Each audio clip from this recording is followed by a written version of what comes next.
So, good evening, everyone. I hope people online can hear me as usual. Yeah, all good. So, we'll start with the meditation, and then after that, we have a text to complete.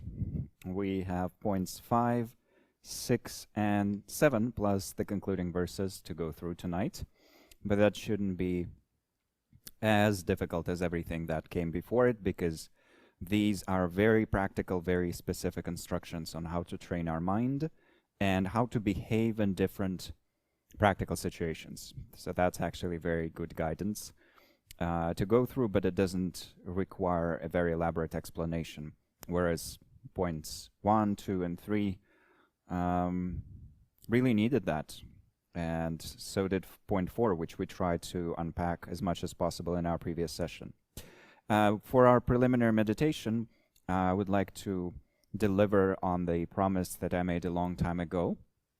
Because this text opens with the line praise, prostration to great compassion, or praise to great compassion, it would be very good to do a meditation on the Buddha of compassion here, because the Buddha of compassion, Chinrezi in Tibetan or Avalokiteshvara in Sanskrit, is the titular deity of all of Tibet, the entirety of Indo-Tibetan Buddhism, and in particular of the old Kadam tradition from which this text comes.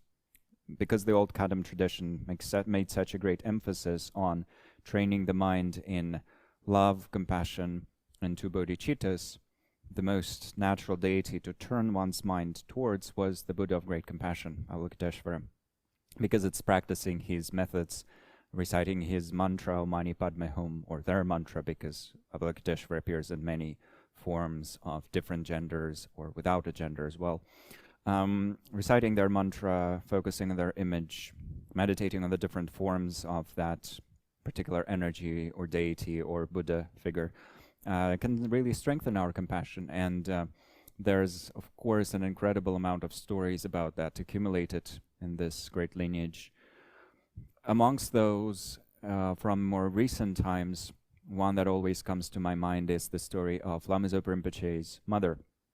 So Lama Zopa Rinpoche passed away this year, just a few months ago actually. He was a great yogi of clear light, according to some of his peers, and certainly a greatly realized, knowledgeable master.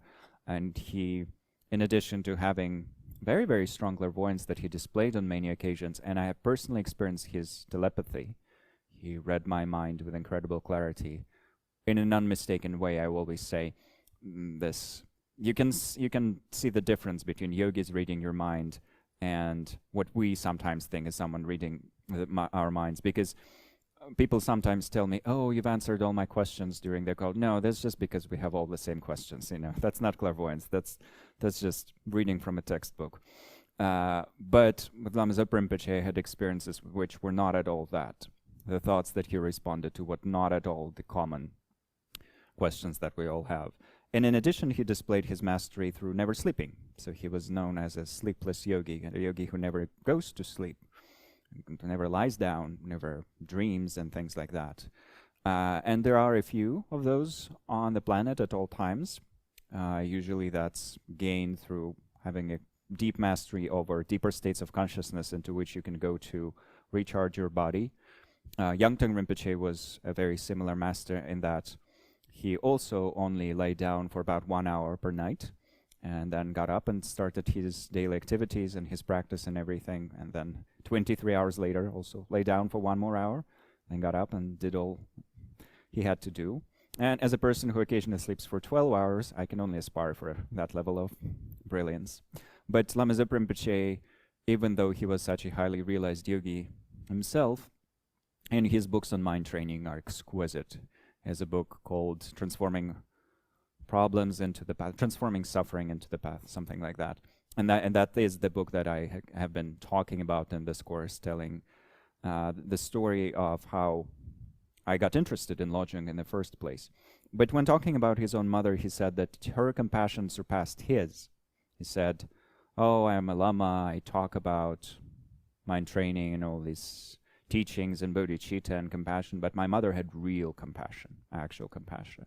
And he said, and the reason why she developed compassion, even though she was illiterate, she couldn't read, she didn't study all these great texts and philosophical treatises, was that she spent her day reciting Om Mani Padme Hum, which is the essence of the Buddha of compassion in the form of a mantra, in the form of a string of syllables.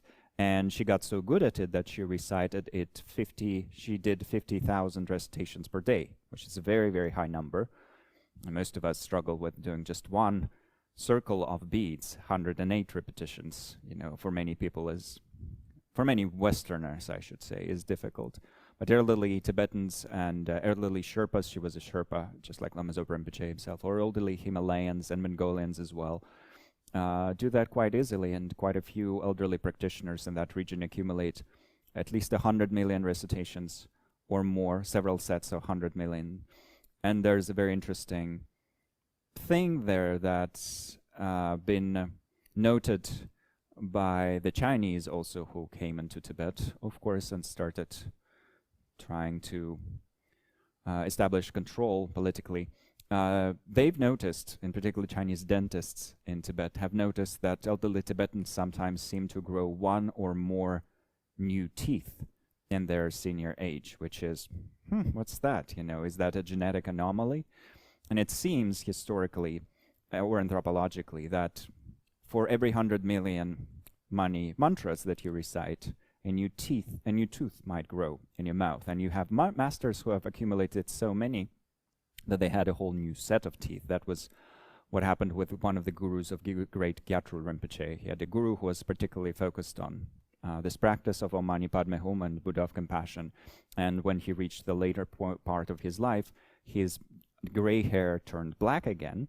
He grew a whole new set of teeth and started looking very, very young with no plastic surgery whatsoever. And then he died.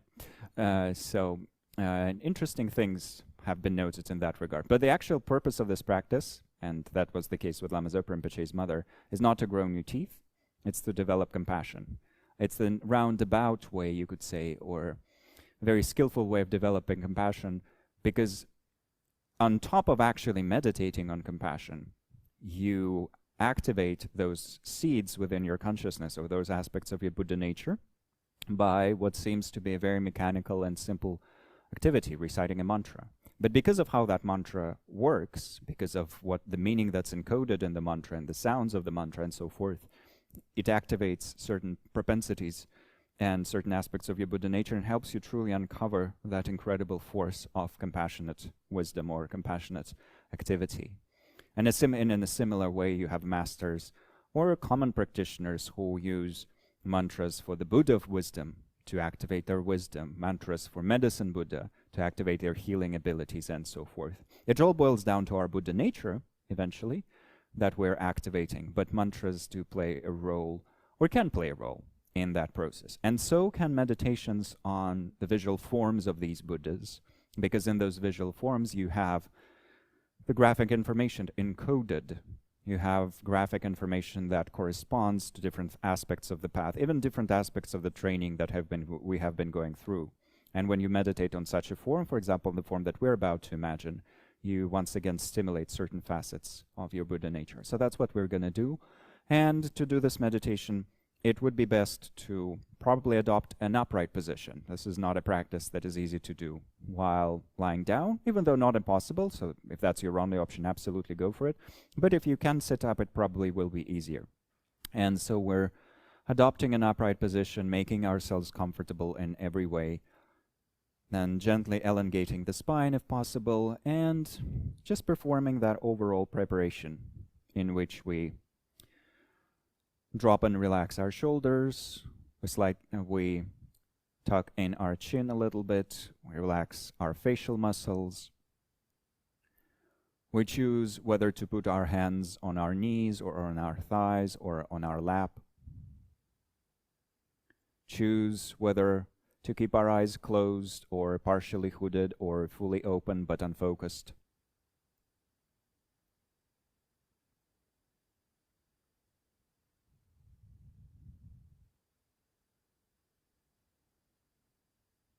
And then we bring our awareness to the body with all of its tactile experiences.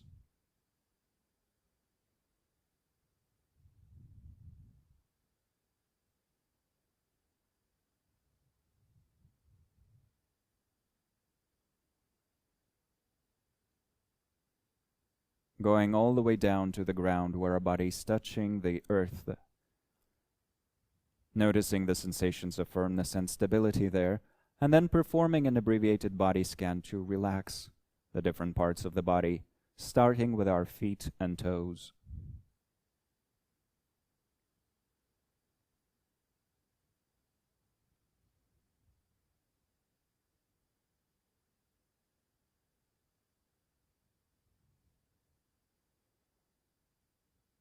Then our legs in general and our pelvic floor.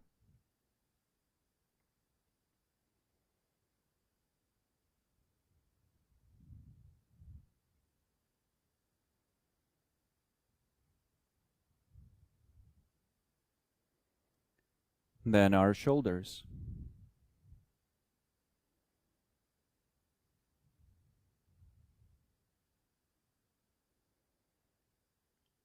Our hands and fingers.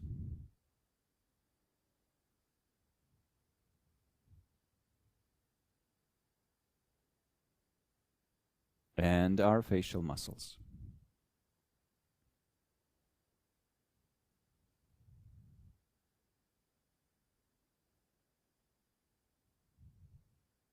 And then allowing our breath to move naturally in an uncontrived way without trying to control it in any way whatsoever, but noticing the sensations rushing through our body with each inhalation and each exhalation, and allowing those tactile waves to gently take away, wash away all the types of tension and deliberate activity.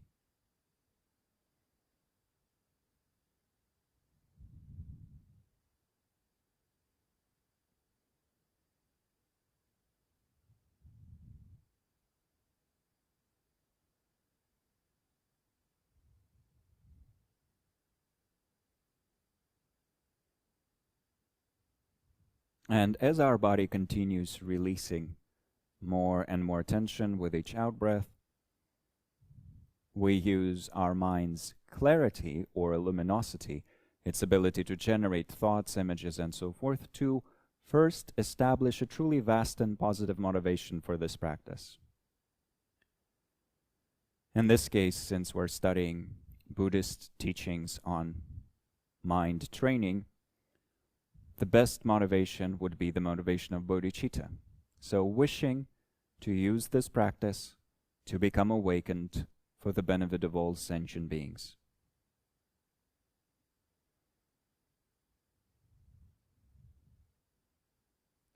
Thinking of this goal and breathing life into this resolve.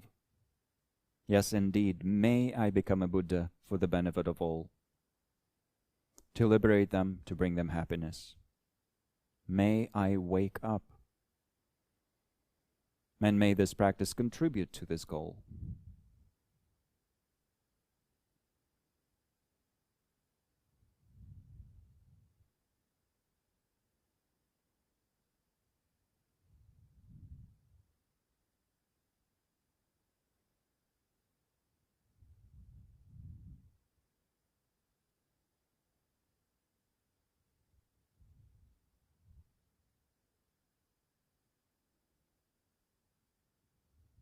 And with that, then using our mind's luminosity to imagine things. Our visualization doesn't have to be extremely clear if that's not available to us right now, but at least some general feeling, some general idea would be good. And what we first imagine is being in a pure dimension that is filled with natural beauty. The pure land of the Buddha of Compassion, where we are sitting in the middle of a verdant field with beautiful herbs and flowers, gently flowing streams of water, beautiful pools and lakes, and then in the distance rolling hills, majestic mountains, beautiful rainbows, trees with leaves that whisper the words of Dharma. And above it all, majestic, clear blue sky, full of radiant rainbow light, and perfectly clear to represent the perfect clarity of our Buddha nature.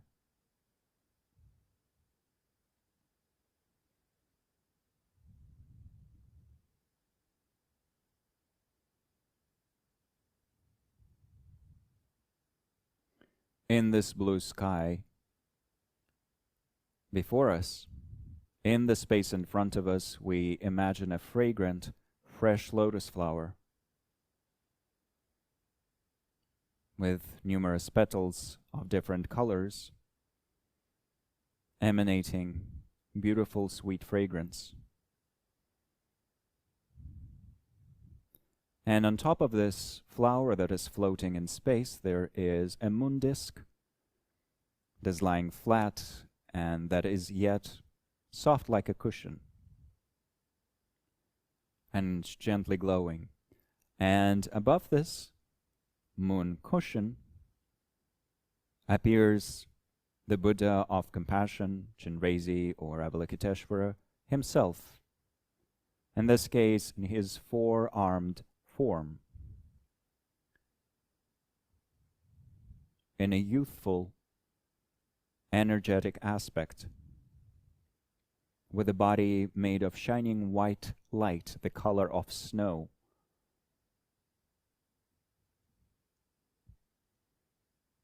Representing the aspect of pacification, soothing. First, two hands joined at the center of his chest, holding a wish-fulfilling jewel that represents bodhicitta.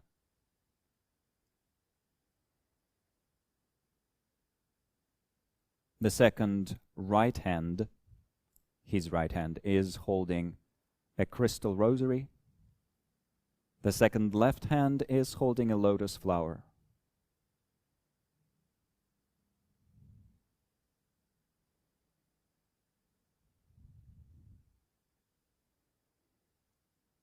These represent the flow of skillful deeds, where one skillful deed follows the other, just like crystal beads, and wisdom, which unfolds like the petals of a lotus flower.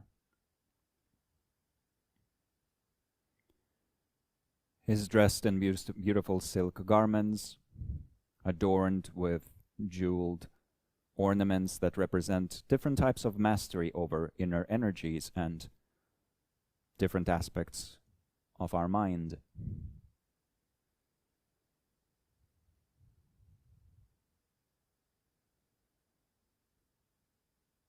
And his beautiful, gentle face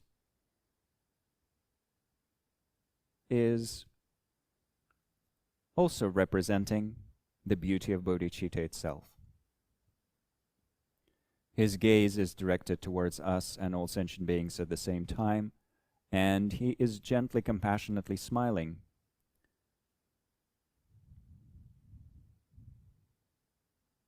Compassionately because we are still suffering, if we are confused.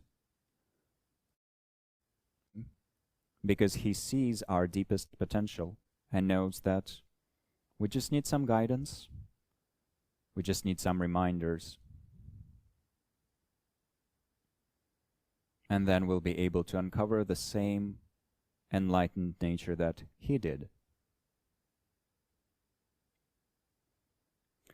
And as we're gazing at this beautiful form, three-dimensional, translucent form of Chenrezig in the space in front of us, we can remind ourselves that, first of all, this form is a union of all the Buddhas.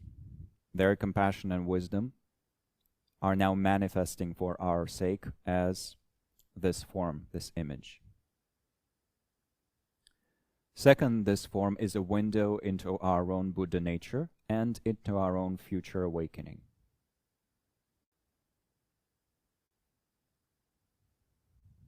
Third, this form is an expression of our teachers from all of our lifetimes, our genuine teachers, those who represent the energy of enlightenment. including our root teachers in this life, even if we haven't yet recognized them or met them. Doesn't matter, they're already manifesting in this form for our sake.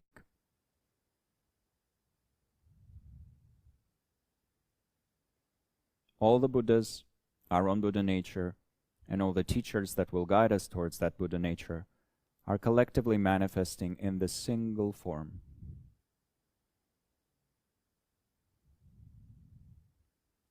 His 4 arms represent the 4 immeasurables: love, compassion, empathetic joy, and equanimity.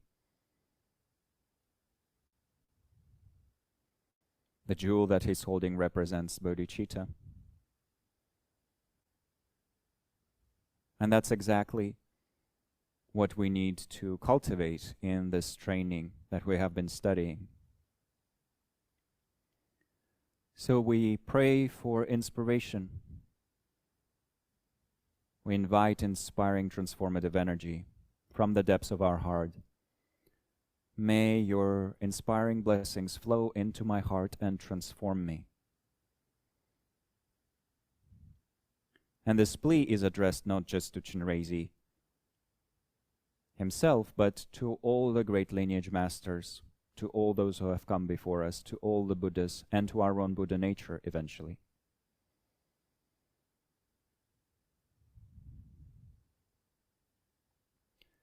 And in response,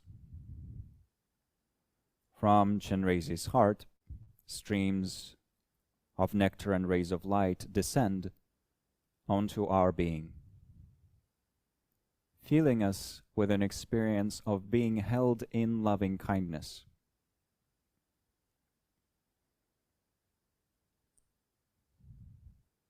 Chenrezig does not simply cherish us as a being that's currently confused but that has the potential of awakening. No, he's also actively wishing for us to be happy and have the causes of happiness, and that is loving kindness, that wish.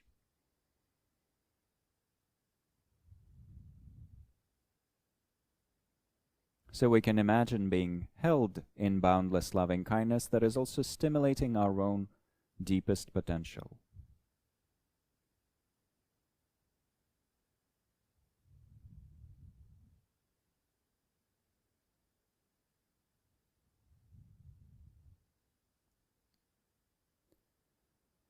And once it has awakened our own potential for loving kindness, this loving kindness starts flowing out from us, first towards one of our benefactors or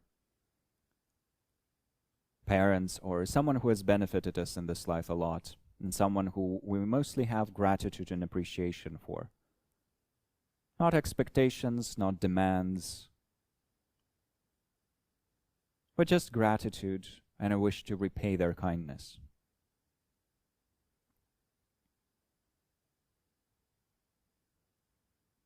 As loving kindness flowing from us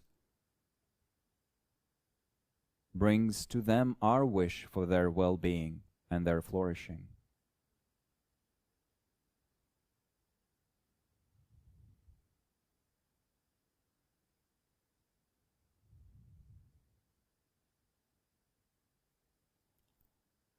And then, beyond that, it also flows out to the whole category of friends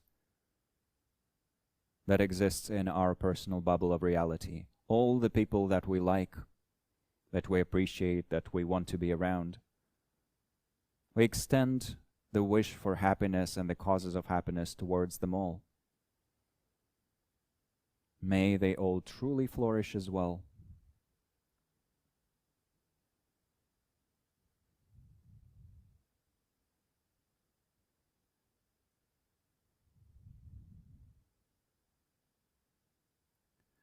And then the same wish gets extended towards all the strangers or objects of our indifference.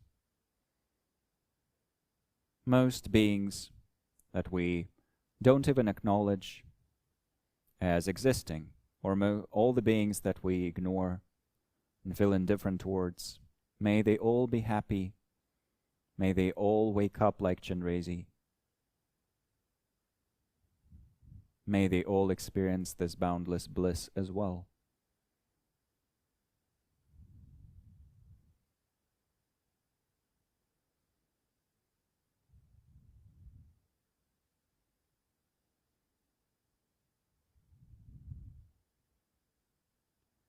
And then the same towards enemies, so-called enemies, where our confusion and their confusion together create an adversarial relationship, some friction. We have Buddha nature, they have Buddha nature. May we all wake up to that Buddha nature.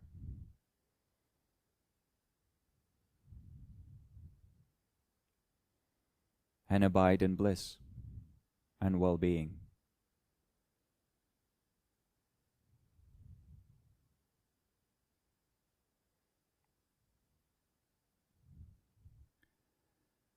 And then through this boundless expansion of loving kindness, we imagine everyone gaining the enlightened state of Avalokiteshvara or Chenrezig, where all the sounds become the sounds of Om Mani Padme Hum.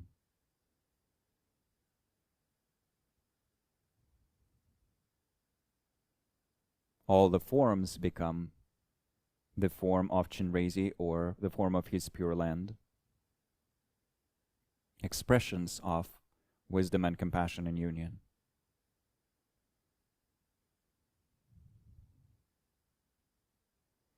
And all the mental activities become the play of Chenrezig's compassionate wisdom.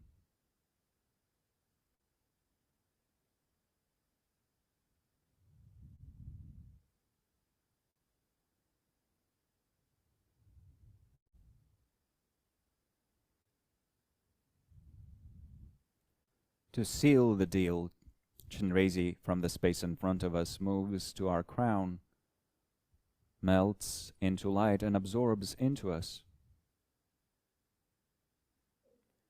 And we experience a deeper union with that compassionate, wise energy.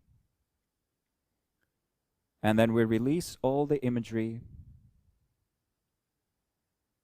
all the thoughts, all the aspirations even, to simply rest in spacious clarity, our approximation of ultimate bodhicitta.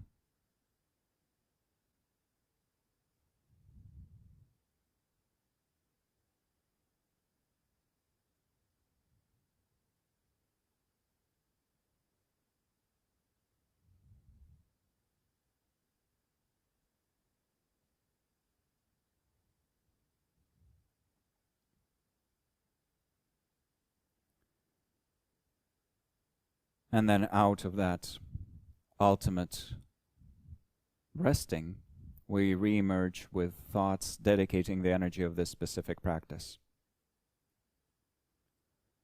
Returning to our conventional reality, we dedicate this energy mentally to succeeding in our practice of mind training or attitude bending.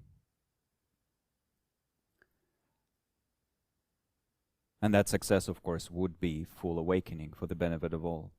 We will also dedicate to all the meaningful goals and to all the suffering beings and to world peace and to love and compassion flourishing in the hearts of all.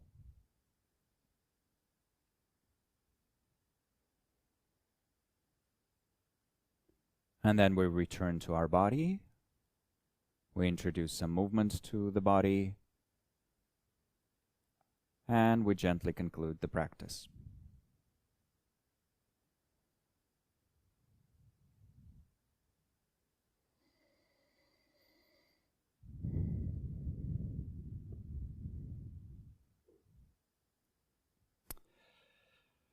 And the purpose of doing this meditation at this last session is not simply to make ourselves feel nice, or because why not meditate on Chenrezig? What could be better, you know? That's always fun. It's not that. It's that the actual purpose or the actual reason for at least doing this brief introduction to this type of meditation is that I've mentioned a number of times now that this text, which when you fold it, like this. Once again, this brilliant demonstration. That's actually the most I can do. I can fold and unfold this text. That's the extent of my skills with it. But when you fold it like this, it's so small you can literally carry it anywhere in your front pocket. But today I don't even have a front pocket, so I can put it in another pocket or to this brilliant little thing here. But then you can just unfold it and ta-da! You have the whole path to awakening literally on one A4 or C4 or letter-sized piece of paper. All the instructions, all the explanations, all the practical principles. However, one thing that this text lacks, which is of course a very important aspect of Tibetan Buddhist practice in particular, is tantric instructions.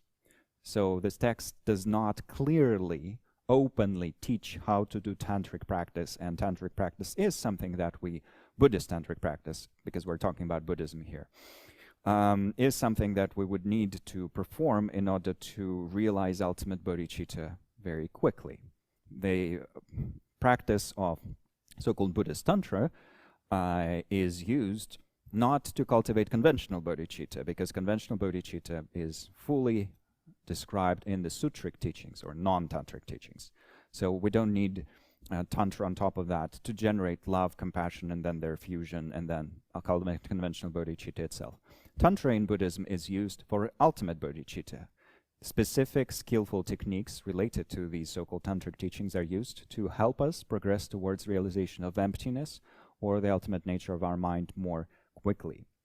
What is Tantra in Buddhism? Very different from what is associated with the word commonly, obviously, because Tantra in Buddhism is not at all about unleashing your erotic energy or, sensual massage or, I don't know, tapping into something, none of those things that we associate with sometimes what's called as Neo-Tantra, which are usually expensive retreats that white people go to somewhere in Bali.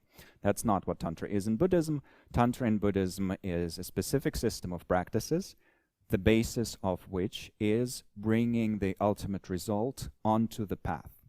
What does that mean? It means that we're working with images, symbols, sounds, and so forth that represent our eventual awakening.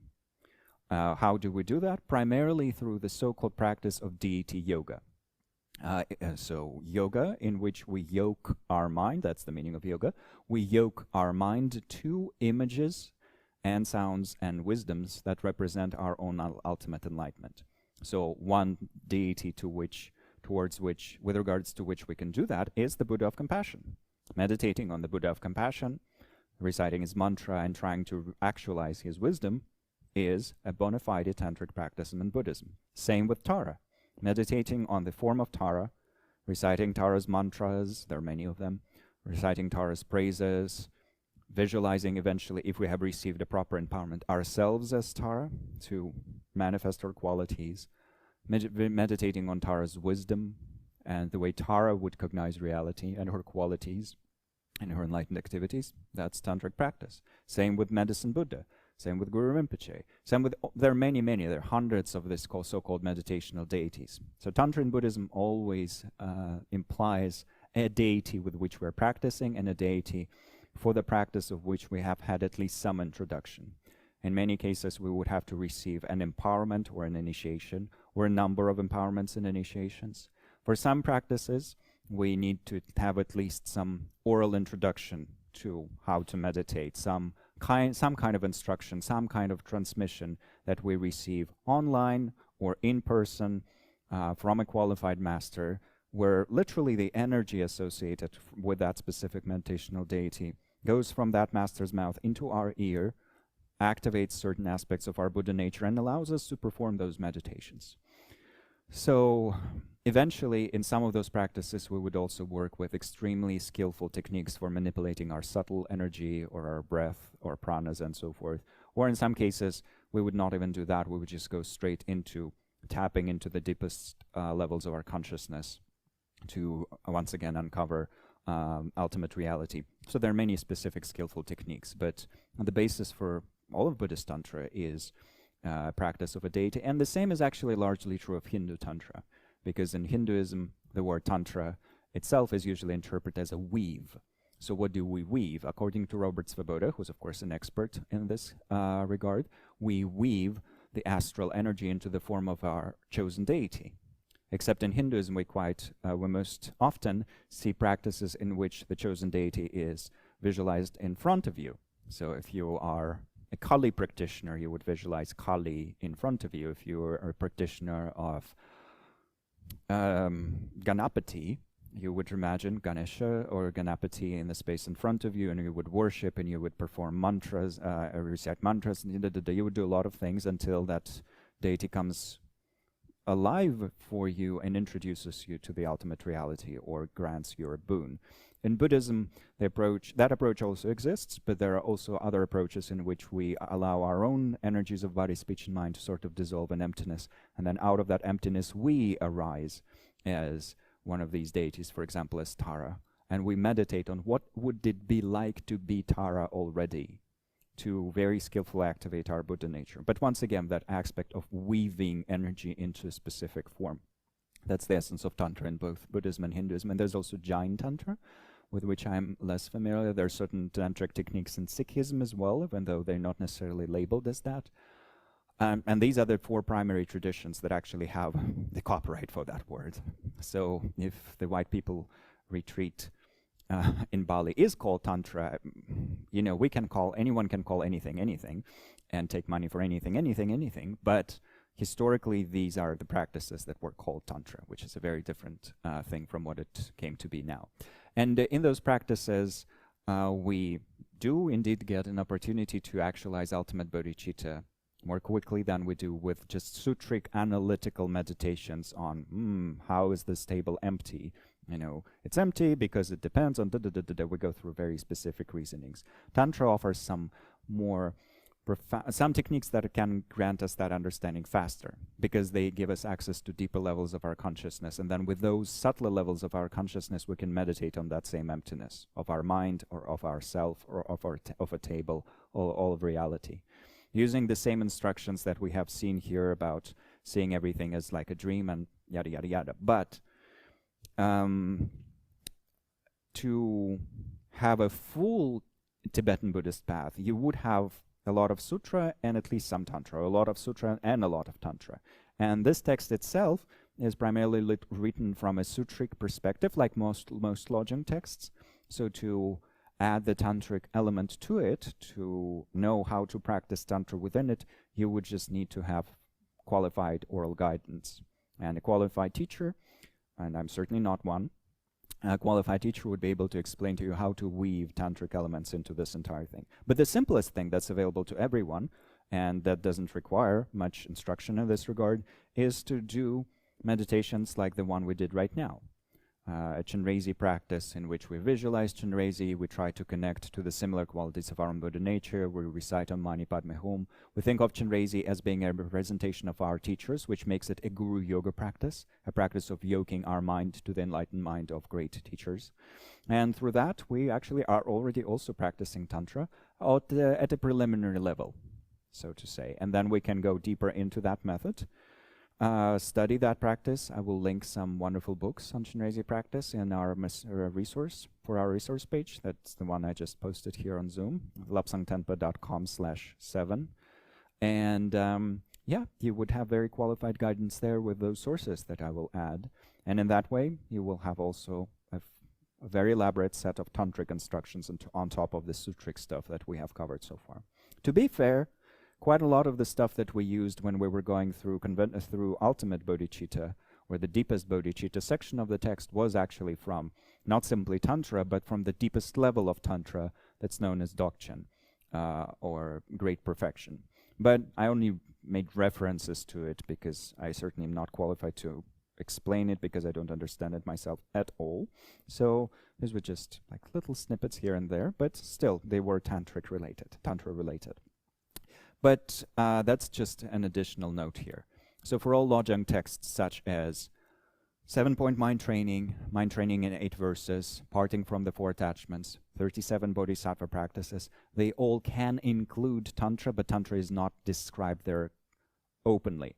You just need to weave it in by knowing how to weave it in. And then with all of these, you have a complete path already on in the palm of your hand. But we will go back now to points 5, 6, and 7, because that's what we need to finish today. But fortunately, as I've mentioned in the beginning, they're very practical. So point 5, the measure of having trained our attitudes. We have, in the first 4 points, studied teachings for bending our attitudes, lojong, transforming our attitudes, purifying our attitudes, or training in attitudes.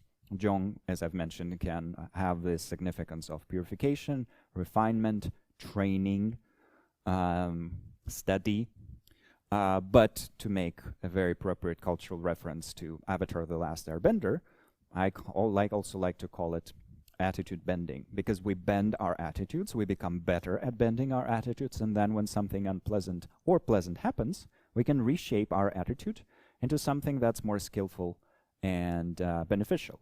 In emotional psychology, that's sometimes referred to as reappraisal, reassessing the situation to experience another emotion instead of the one we're experiencing originally. So someone is being mean to us, and we're getting pissed because they're being mean, and then we think, oh, well, that's just their childish part that's talking to me right now, or they're suffering themselves, or they're not having the best day, or they're upset and that's their way of trying to feel better, or they have received this emotional transmission from someone else infected them with this bad mood, and now they're passing it or trying to pass it on to me, but it's not their fault, it's the fault of the virus itself, of this bad mood.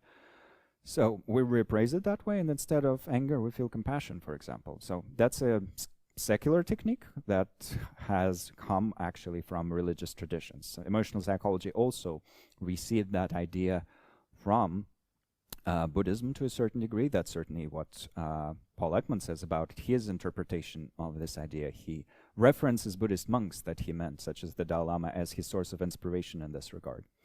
But then when we have done all this attitude bending, we want to make sure that over time, as we continue practicing with this text, or with the 8 verses, or with any other Lojong text, there's a very large collection of those in the Tibetan tradition, we want to make sure that we are succeeding, we're moving somewhere. So one aphorism after another. So the first aphorism here: if all my Dharma practice gathers into one intention. But what is one intention? So Dr. Berzin here in square brackets provides annotations without which this would sound too cryptic. What is that one intention? To eliminate self-cherishing. And once again, just to remind everyone of this term, self-cherishing is a mental state that accompanies self-grasping. Self-grasping, dagdzin, is the mental state that imagines a self and grasps at it, even though such a self, such a limited, fixed, independently existent self does not exist. But self-cherishing has another job. It is there to protect self-grasping. It is there to serve self-grasping. That is why it is described as the minister, and self-grasping is described as the king. And you do need to eventually deal with the king himself, but first you need to go through that minister. So this kind of Jafar-level energy that lives within us is self-cherishing, and its job is very simple. It tries to convince us that our happiness is more important than the happiness of everyone else. So it's that little baby within us, the bebe within us, that says, my happiness over everyone else's. I'm the most important person in this universe. So when we catch ourselves doing those sorts of things, when we catch ourselves experiencing those sorts of mental states, we know, oh, it's self-cherishing at work. So in the previous section, we have talked about one of the ways of dealing with it, which is applying the force of eliminating all at once. When we catch ourselves going into that mental state, we try to flip it skillfully. We try to say, oh no, okay, you go first. Just like the Buddha did in those amazing stories about giving up his limbs, sacrificing his life, giving away his head, giving away his body. That's what he did on his path towards becoming a fully awakened Buddha. Many of us would not be right now giving away our bodies, or our limbs, or our eyes, or our kidneys even, but still reminding ourselves that the primary intention for making use of these teachings is to eliminate that selfishness that self-cherishing attitude that puts me first in everything. I have to get what I want at all times. When we remember at all times that's our primary enemy, and that's the number one thing to eliminate, that means we're getting somewhere with this practice. So if all my Dharma practice gathers into one intention, because what would be the opposite of that? If the purpose of my Dharma practice is to pray until Tara showers me with I don't know, gold and money, or brings me lots of fame, or whatever it is that we do sometimes use Dharma for. People do genuinely use Dharmic methods, including mantras and things like that, for prosperity, for abundance, to find a good husband for their daughter. It's a very common request in some Asian countries. And that's okay, in that understandable. Yes, we do turn to advanced beings, to realized beings, when we feel like we're suffering, when we're trying to figure out what's happening in our life. But if that's our only motivation, we have not progressed very far.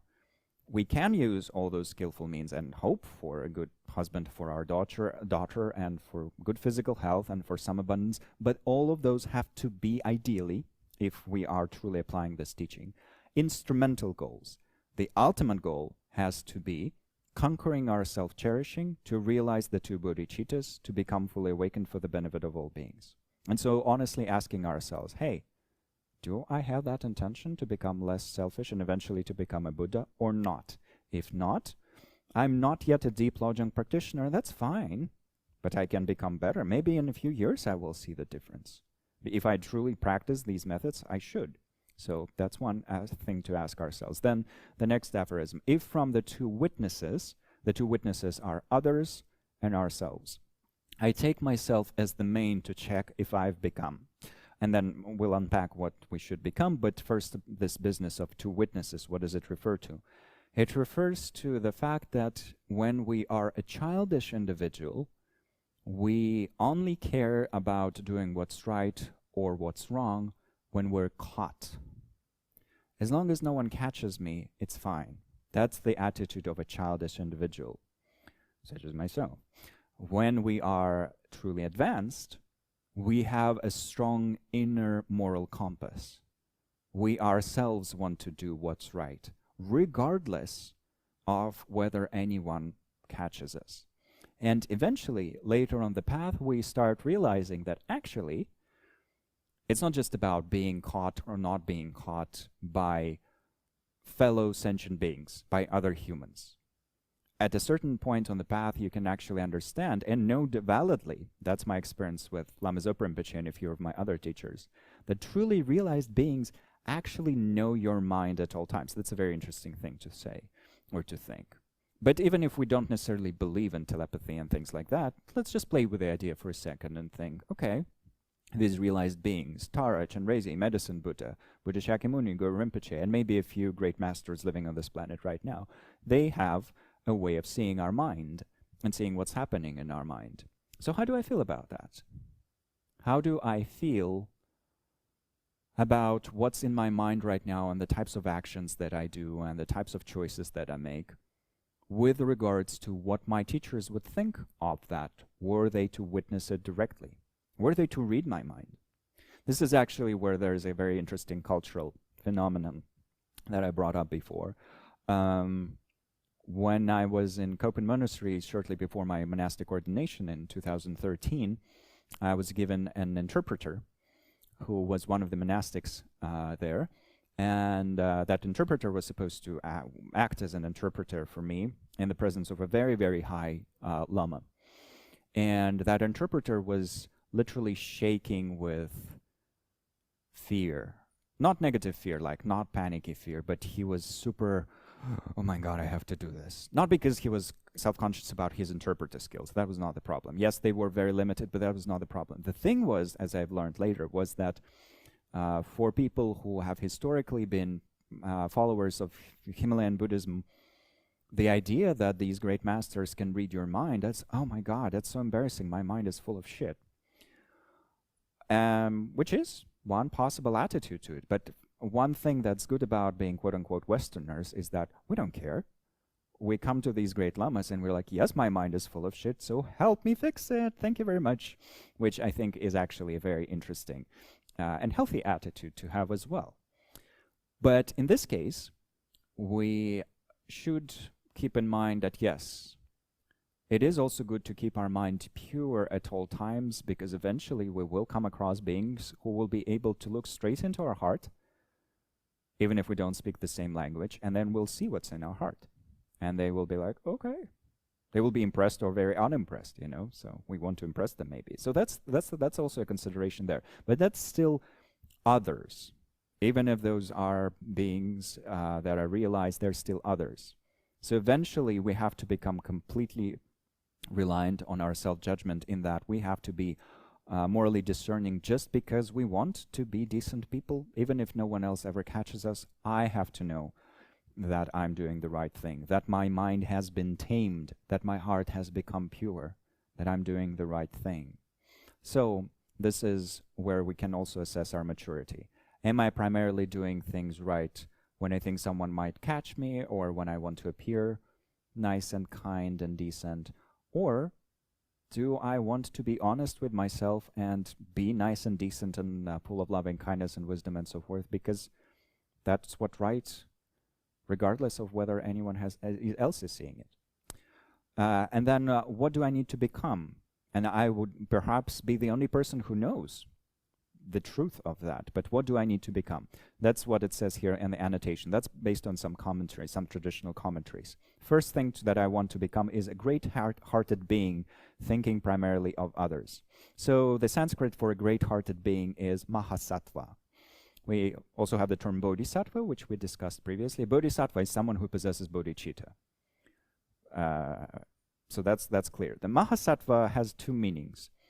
The more technical meaning of Mahasattva, which is a word that's used in the Heart Sutra, for example, Bodhisattva, Mahasattva, Arya Avalokiteshvara. Avalokiteshvara, whom we just meditated on, is the key figure in the Heart Sutra, which is the most famous of all Mahayana sutras. And there are so many, so many tracks on iTunes and Spotify that you can find where people chant that sutra. So Chenrezig is the heart character of that, and he is referred to there as Bodhisattva Mahasattva. So the technical definition of Mahasattva is someone who is on the 8th Bodhisattva ground or above. It's a very specific level, very, very refined, purified level of realization, extremely advanced, all extremely close to full awakening. But the more general sense of this term is someone who's truly focused on the benefit of others, as opposed to being focused on one's own benefit. So to be about, and here it is used in this more loose sense. So I would become a Mahasattva, a great-hearted being, if I think primarily of others. And I would be the only person who really knows that, apart from these realized beings who can read minds. So I need to check myself. Have I become a being who's someone who is primarily focused on the benefit of others, as opposed to my own, good stuff for myself, whether that's money or fame or nice boxes of tea or something. Then a great being trained in constructive behavior. So constructive behavior here refers to 10 paramitas, with 10 bodhisattva perfections, but it also refers to 10 virtuous actions, the opposites of killing, stealing, misusing our sexual energy, and so forth. So if we have become extremely habituated to the opposites of 10 negative actions, so if we have become extremely trained in protecting the lives of others and protecting what others own and using our sexuality in a wise and skillful way and telling truth instead of lying and breeding harmony instead of disharmony and so forth. The list of 10 virtues and 10 virtues is easy to Google, so I'm not going to go through that. But if we become extremely skillful in the 10 virtuous actions, then we are being trained in constructive behavior. That's an extremely good sign. Then the next one, a great being able to endure the difficulties of overcoming my negativities. So how easy it is for me to deal with the difficult job of being, as Lama Tupten Yeshe used to call it, my own therapist. Venerable Ribina Cortino is quite often invited to give talks on this theme, and she's following in the footsteps of her great teacher, Lama Tupten Yeshe, who was a realized yogi. And Lama Tupten Yeshe used to call this job of being a Buddhist being our own therapist. We need to go into this shitty mind of ours, look at all the shit there, and slowly start removing it one thread at a time, undoing the knots, as I like to call it. Well, that's a difficult job to do because it implies, first of all, going into our own head and trying to figure it all out.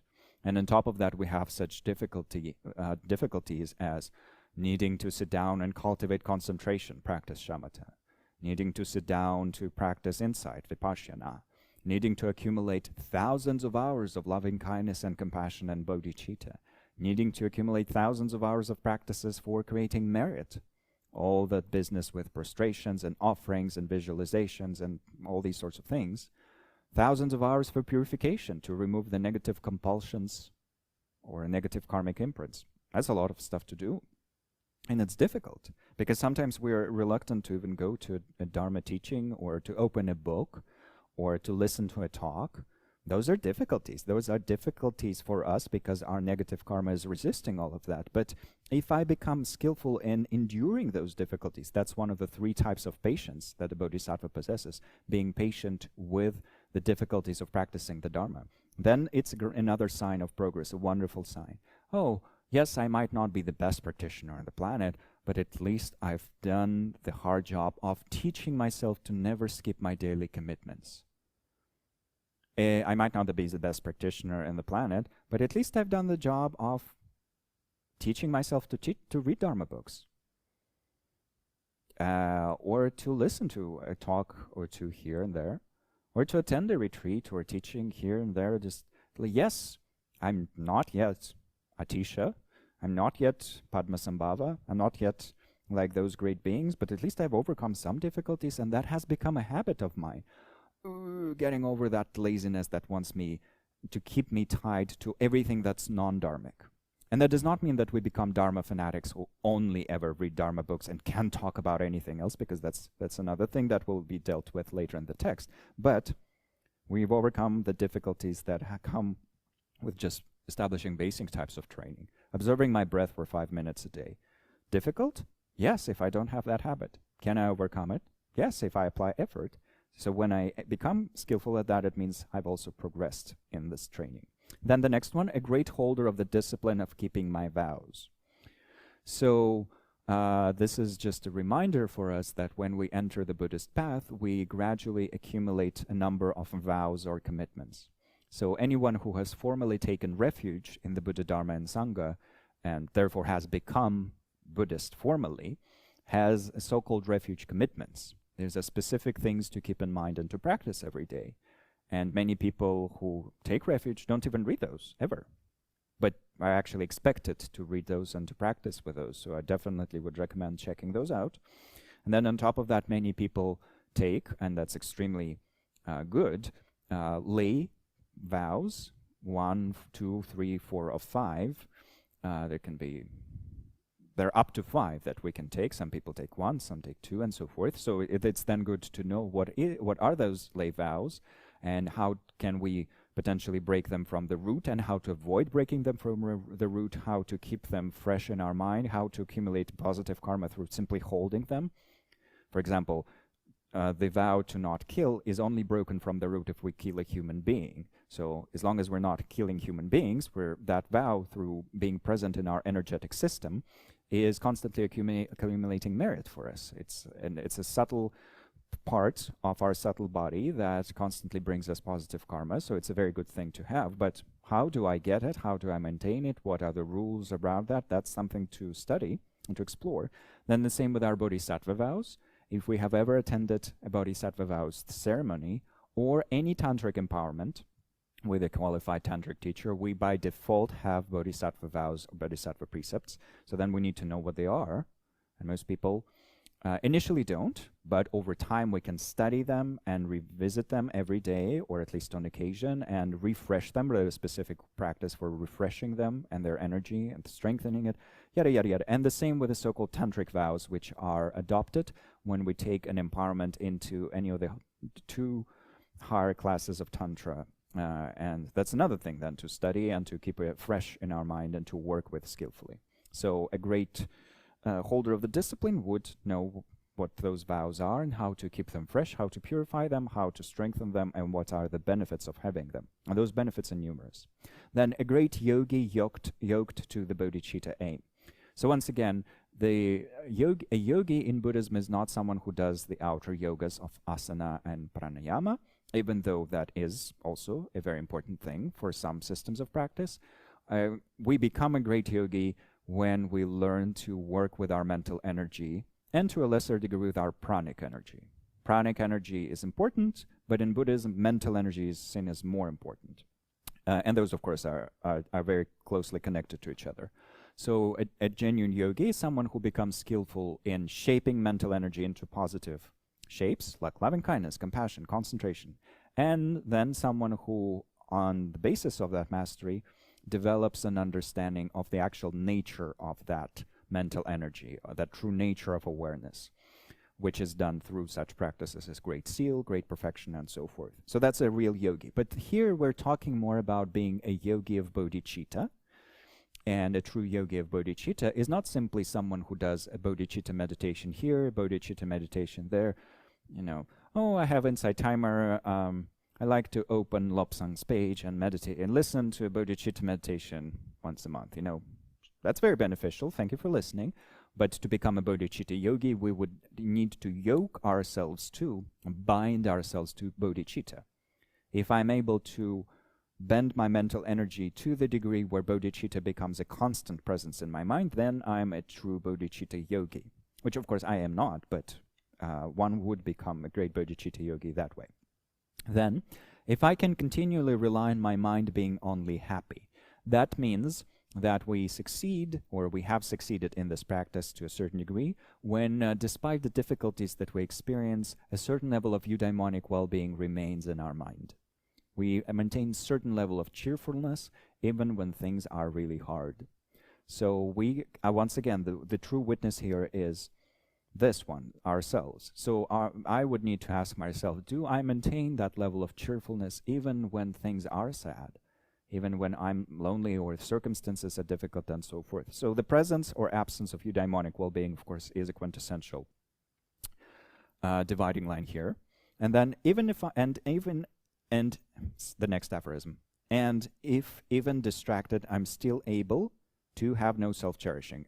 That's the annotation. What does that mean? That even when things are super loud or we are in a very difficult situation overall, meaning complex, lots of things happening, we're still able to a certain degree, or to a very large degree, focus on the well-being of others instead of our own. Me. Then, if by default, well-being for everyone comes up as our goal, instead of just well-being for myself, that's another clear sign of being trained in this attitude. And then it just says, then I've become trained. So all of these are different important signs for knowing whether we are succeeding in mind training practices. And the more we apply the preceding points and the following points, points 6 and 7, the more these signs should manifest. So this makes it very easy. You know, in shamatha practices, what are the signs, in concentration practices, what are the signs of progress? We should see an increase in the qualities of relaxation, stability, and clarity, the 3 qualities of shamatha. With lojong, with mind training, attitude bending, what should we see? An increase in all of these that we have just discussed. Basically, the primary result should be that we become more focused on the well-being for all and less focused on the well-being for me, the king. Because the Tibetan word for pride is literally Nagyal, I'm king. It means I king. So that's the word of pride, which I think is brilliant. So the less we feel that I'm the king, and the more we feel that everyone is the king, or queen, or a princess. That's my preferred perception of beings. Everyone is a princess. Then the more we feel that, the more we have succeeded. So then point 6, 18 close bonding practices for attitude training. So bonding practice, the term for bonding practices or close bonding practices in Tibetan is damtsik, in Sanskrit samaya, and many people have heard of tantric samayas. That word is actually misused a lot in that we think that anything, sometimes some people think that anything their teacher told them is a samaya. It's like your teacher makes a joking comment about the fact that you need to dress a little better, and you say, that's my samaya, to dress better. No, your teacher was just making fun of the way you look because maybe you were not particularly well dressed that day, which is totally, a Tibetan thing to do. Just small jokes of that nature are very common in Tibetan culture, and they're actually a sign of friendliness and closeness. But not everything everyone says is a samaya. However, what's presented here are actual samayas, or close bonding practices, practices that bind us to mind training. These practices would bring our mind closer to Lojong and its essence. So the first one of these, train always in the 3 general points. Once again, because to know what this stuff means without an annotation would be difficult, Dr. Berzin here brilliantly offered those annotations. So here are these 3 general points in square brackets. Don't contradict what I've promised. So if I said that I will do something, generally it's good to try to deliver, or to inform people that I won't be able to deliver it in that specific time or in that specific order, and to give them a different ETA, estimated time of arrival, or to tell them, oh, this will not work at all. It's totally fine to renegotiate, it's totally fine to change something, but it's a basic dharmic point that if we made a promise, ideally we would try to honor that. This is the general understanding of it. In a more specific reading of it, we could think that this pertains to our vows and commitments that have to do with the Dharma. So our refuge commitments, our lay vows, our bodhisattva precepts, and so forth. Of course, we want to keep them intact and we want to honor them. So if we have promised, as bodhisattvas do, to become a Buddha for the benefit of all beings, we can't just give up on that and say, oh no, sorry guys, I'm out.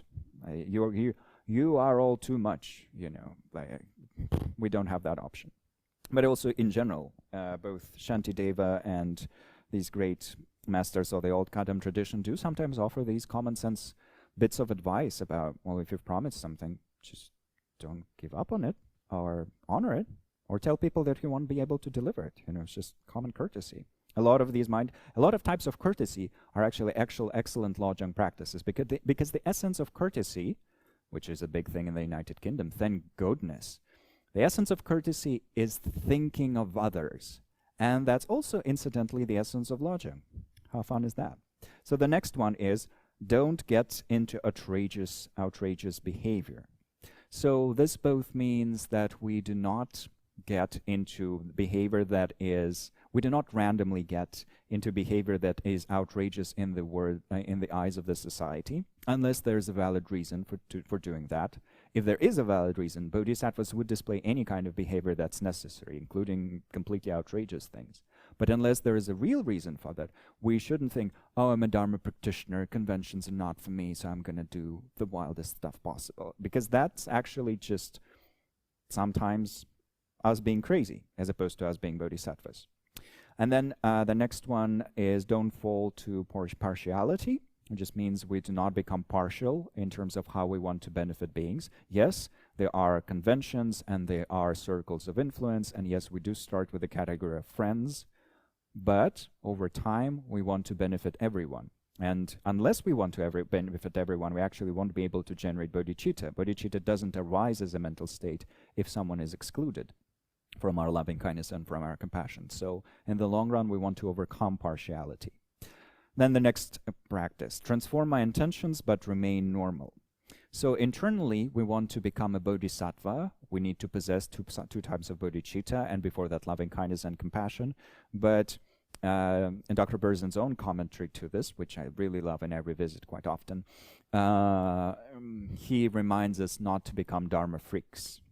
So what is that? It's sometimes when we put a bunch of malas on ourselves, a bunch of rosaries. I have 2 with me actually, so if I cover myself with rosaries and red strings and a bunch of different deity images and things like that, and I put on my dharma robes, and then it's like making a show out of stuff. And it doesn't necessarily have to do with these outer attributes, because people can wear them for a completely wholesome reason as well. So it's not about what others are doing. It's not us saying, well, why are you wearing those malas? Don't you know that here in the text, it's not about others. It's looking at our own mind. Am I transforming my inside, or am I showing off at the outside? And some of these other things to show off on the outside, therefore not remaining normal, is when we tell people how much we've been practicing or praying for them, instead of simply wishing them well and saying, yes, I keep you in my thoughts, something very, very delicate and very non-assuming. And we say, oh, I've been doing Tonglen for you all night, I've been saying loving kindness to you every day, and I've been saying lots of mantras for you. And they're like, okay, okay, I'm glad that you're in the cult right now, but I just don't have the space for this right now. Things like that. Or Dr. Berzin gives another example, which is actually something that I've witnessed as well. We come to a Dharma teaching and we're late, and instead of just simply sitting down somewhere in the back, we go to the very front, and in this performative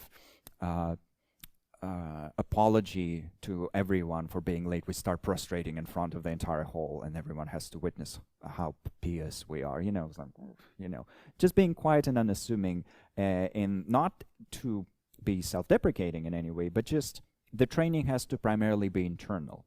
That's the general motto of all Kadam practitioners, and quite famously, masters of this old Kadam lineage from which this text comes, and then it spread to all the other lineages in Tibet.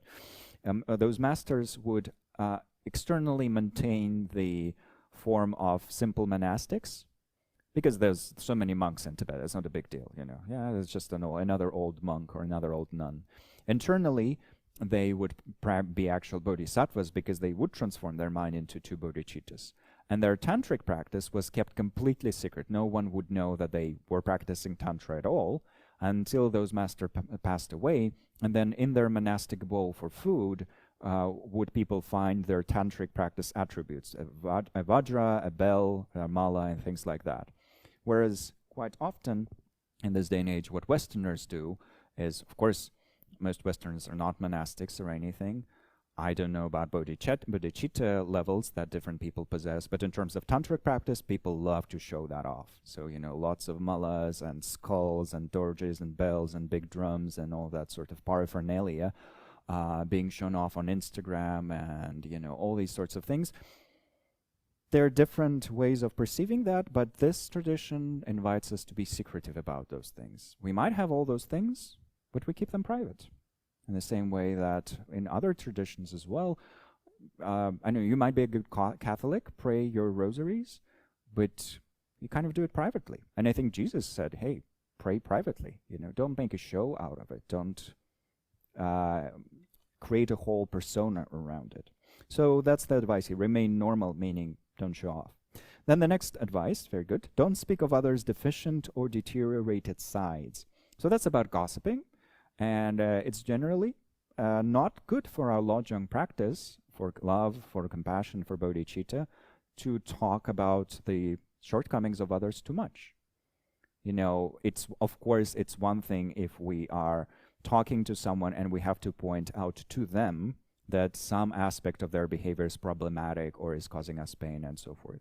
But to endlessly gossip about that with others, not good for us, not good for those we're talking to. It just reinforces these cycles of negativity for everyone involved.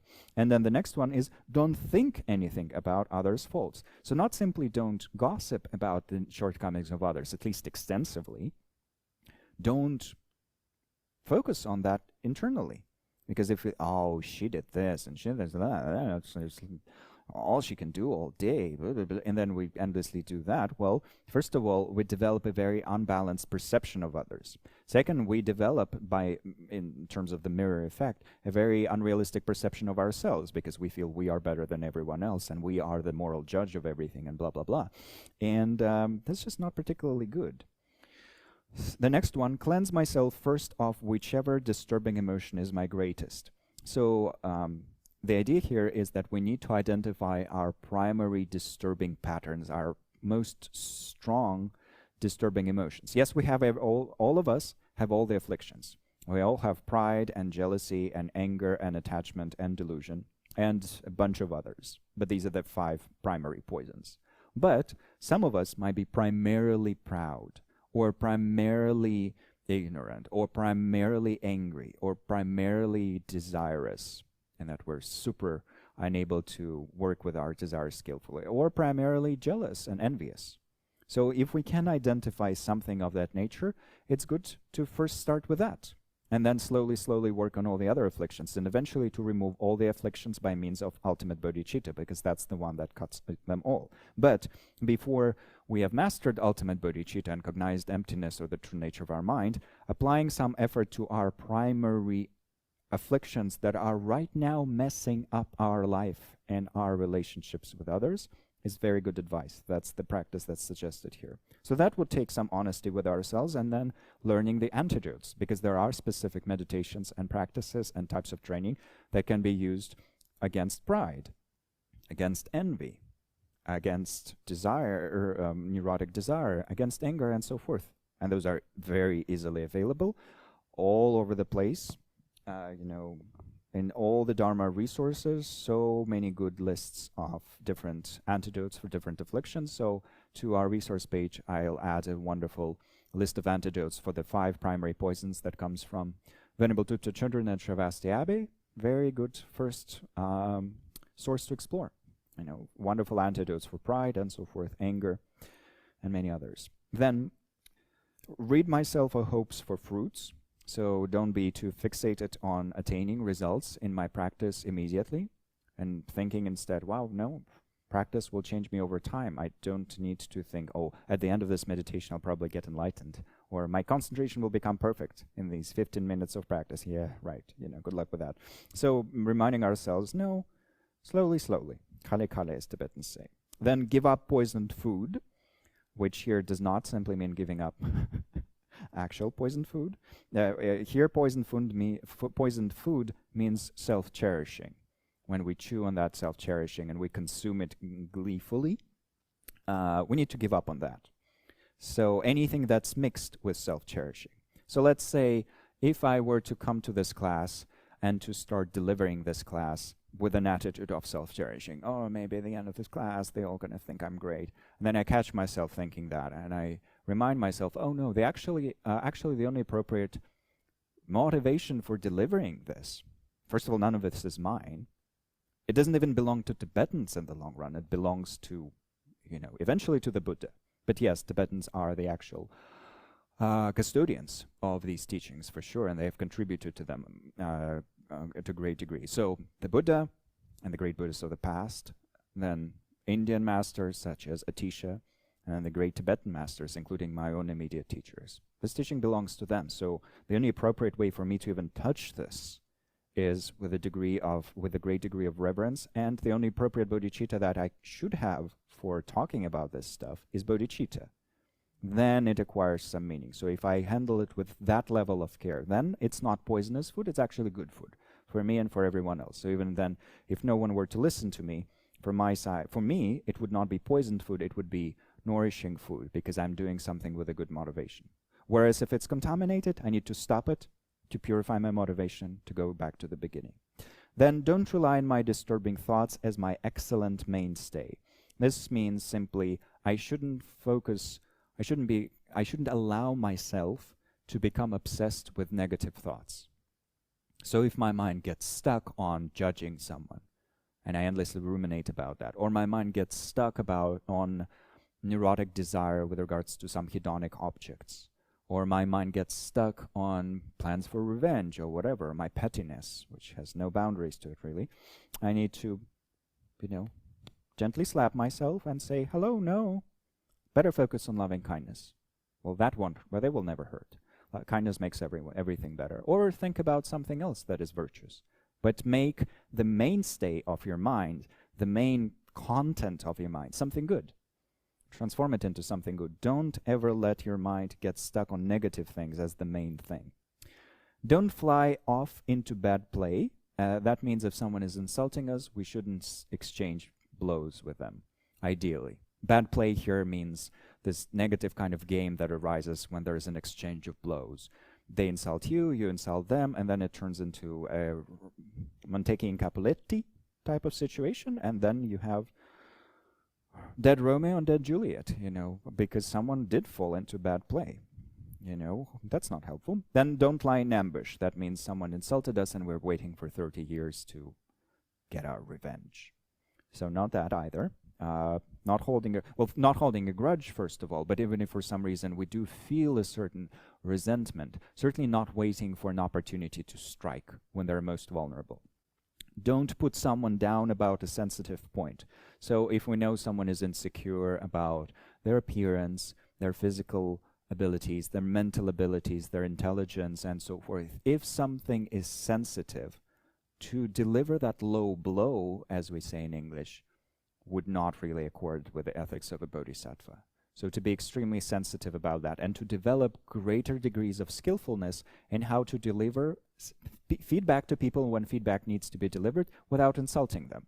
So even if someone is being extremely emotionally unintelligent about something, as a bodhisattva or aspiring bodhisattva, we would hopefully develop a great degree of diplomacy, great diplomatic skills, so as not to touch that sensitive point and yet to deliver things very skillfully. And that's where we can observe the example of great masters who can be extremely skillful about those things. Don't shift the load of a dzo to an ox. So dzo is a specific breed between a yak and a cow that is popular in Tibet. And what it means here is that if something is really our job, we should not put it on someone else out of laziness. So if we are expected to deliver something and we really can, and then we say, oh no, my subordinates will do that, I can't be bothered, that's not particularly good, because we're not actually taking their interests into consideration. And there are sometimes other interpretations of this, but even this is an interesting point to consider. Do I sometimes push things that I myself am perfectly capable of onto others just because I can't be bothered, or because, oh no, my self-cherishing will not allow? My self-cherishing is too large for me to think, oh, I can do that myself for others, for the sake of others. Then don't make a race. A funny example of that is when there's a big empowerment in the Himalayan community somewhere, in a place like Bodh Gaya. There are these great empowerment ceremonies. It's everyone rushing in to take the best seat, or to take some seat, because sometimes there's not enough seats for everyone. So, and then people really push and shove because they're so full of enthusiasm for the Dharma. Or, you know, someone is giving out, I don't know, cards with the image of a Buddha. And we, again, push and shove to get that image because, God forbid, I don't get that thing. Might not seem like much, but to observe our behavior, do we push and shove when we think something is to be gained? And usually that's something hedonic, actually. The image of a Buddha has some connection to eudaimonia, but it's primarily hedonic. It's a physical piece of paper. So we usually grab we race towards these hedonic things. And then that's actually not super balancing for our minds, so to try to avoid that, to not enter those rat races, even when you think they are connected to the Dharma. Don't reverse the amulet, means don't turn a good thing like this mind training teaching into something that actually makes you more confused and deluded. So the actual reason to receive those teachings, to study them, to read all those commentaries that we have linked on our resource page, is to transform our mind. But one way to reverse this amulet would be to use all of this to inflate our ego. Oh, I know what you were doing last Friday, but I went to Buddhist teaching because I guess I care about the state of my mind, and you do not. So whatever we do in that regard, or let alone if we're planning on selling these teachings later, or, you know, becoming financially successful through using them, or we write very flowery descriptions of our own biography based on that. You know, not only is she the best yoga teacher in all of London, she's also studied these things with Michael, you know, like, those things are not a problem, or like some of those things would not necessarily be a problem when done from a wholesome place, but were they to become the primary motivation, it would pollute the whole thing. And then instead of bringing us benefit, this teaching actually makes our mind more confused, more constricted, less open, less loving, less compassionate. Don't make a god fall to a demon has a similar meaning. Once again, there are several interpretations offered in different texts, and you can explore them when you read the commentaries, but it basically refers to not allowing our spiritual training to degenerate into something that is completely mundane and is actually negative. So for us, even to practice Om Mani Padme Hum with the motivation of simply material wealth or success or fame or anything like that, instead of the motivation of bodhicitta, which should be the ultimate goal, is turning something that is divine into something that is so mundane, so primitive, so low. But it's not about, once again, us saying those things to others. Oh, you're praying for your daughter to find a husband, you know, how dare you, blah, blah, blah. No, it's looking at my mind. Am I doing those things? Instrumental goals are valid, but the ultimate goal has to remain bodhicitta. That's the emphasis here. It is actually said, if you're using those methods with one of those instrumental goals as your primary motivation, will not only not get those results, quite likely, you will actually create negative karma. So you couldn't be creating negative karma while reciting Om Mani Padme Hum if you recite it in a really wrong mental state. And from that comes a very popular Tibetan folk song. It's better to sing a song with a kind heart than to recite Om Mani Padme Hum with evil thoughts. It's better to be full of loving kindness and to say la la la la la, you know, whatever. Kid me baby one more time, you know, with a good heart, than to recite mantras with negative motivation. So the same is done here. And then don't seek suffering for others as an adjunct for my happiness. So we think, oh, I will only get happy if I am able to manipulate everything so that this person gets fired. Or I will only get happy if I can grab the inheritance from all of my relatives. Someone dies and I want all of it for myself, you know, their entire inheritance. I will not be happy until it's all mine. You know, this telenovela level villainry actually does exist, not simply in this world, it exists within our mind. That's what the text is offering here. So looking at our mind and thinking, do I at any point think that I will only be happy when someone else is suffering for whatever reason? And if that is true, if I find thoughts like that in my own mind, cutting them, saying, nope. And why not? Because this wonderful piece of paper told me not to. But it did so for a valid reason. And then point 7, 22 points to train in for attitude training. So the previous ones were samayas or damtsigs. So they were bonding our mind to attitude training. And these are just 22 wonderful points of advice. These are, in a way, like yama and niyama in the Eightfold Yoga, except they're more elaborate in some ways, but also very, very wonderful and very practical. So the first one here, do all yogas with one.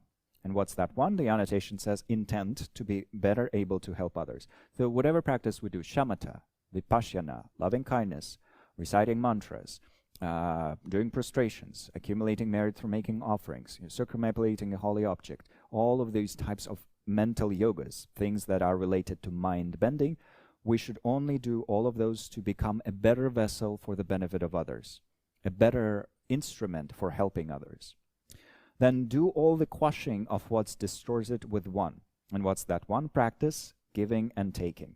So whatever's problematic, someone abused us, someone insulted us, someone stole our tea, someone spit in our face, we get cancer, we get fired, or in our mind, we get jealous, we get envious, we get attached, we get angry, all that trash that's unfolding constantly. Whatever happens, because the heart of this practice is Tonglen, giving and taking, and we did our best to unpack it in a really elaborate way, whatever happens, immediately applying Tonglen to it. Someone insulted me. May I take all the insights of all beings. May I offer them all happiness and courtesy and kindness. I get cancer. May the cancer of all beings fall upon me. May everyone get my karma of good health. I lost some money. May I take the karma of poverty for all beings. And may they give them all my karma of abundance.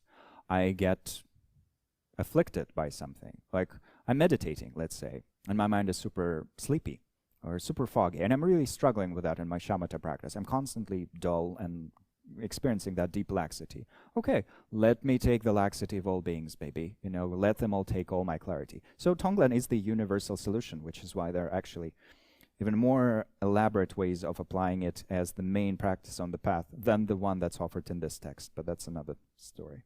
But here it is offered as the main medicine for everything that's problematic. And in a way, actually, this entire teaching can be condensed into 2 breathing exercises. Tonglen and the release and constriction that we use in Ultimate Bodhicitta, if you remember that class. So for Ultimate Bodhicitta, zoning in, dropping into spaciousness, zoning in, releasing into spaciousness. According to Padmasambhava, that, when used skillfully, can lead us to the realization of pristine awareness, or Rigpa, the essential, quintessential awareness that's the heart of Dzogchen. Recognizing that is realizing the ultimate bodhicitta, is realizing awakening over time. We just need to train in that recognition then. For conventional bodhicitta, Tonglen is the ultimate technique in a way. Yes, we do need to individually practice loving kindness and compassion first, but over time Tonglen can become their perfect combination. So two breathing exercises, very simple in a way. That's the beauty of Lojong tradition, actually. You can become enlightened by having 2 breathing techniques, even though you also need everything else in a way. Everything else can be condensed in these 2. But so that's the advice here. Then the third advice. At the beginning and the end have the 2 actions. So that's generating motivation and then dedicating the effort. We did it every time we were doing these sessions. We did it in every meditation, and we just did it in the Chenrezig practice. So when we begin any meaningful activity, it's good, extremely good to do that cognitive exercise of thinking, what is my motivation for this practice, to formulate it, and ideally to change it into bodhicitta. And then at the end, dedicating the energy of our practice to those highest aspirations. So the text here says, don't forget to do that at all times. Every time you do even 1 minute of meditation, even 1 recitation of Om Mani Padme Hum, generate the motivation, dedicate the effort. Then drop by drop your accumulations of merit and wisdom will increase. Next one. Whichever of the 2 occurs, things going well or things going poorly, act patiently. So in a more technical definition, patience in Buddhism is defined as the attitude of not getting angry in the face of adversity. However, here, this refers more to equanimity as opposed to patience. And equanimity is an attitude of being equally free from anger or neurotic aversion, push, push, push, attraction, grab, grab, grab, and indifference, don't care, don't care, don't care. So being equally free from all those is equanimity, and in this line, although it says patience, it's a bit closer to that, because what we want is when things are going well, we don't want to be all grab, grab, grab, because hedonic things will be lost anyway. But when things are going badly, we also don't want to be too neurotically we don't want to neurotically push them away or try to push them away, because sometimes it's impossible to push them away due to this strength of causes and conditions that brought about a specific situation. So remaining in an equanimous state, which does not mean indifferent. Indifference is the third thing that equanimity eliminates.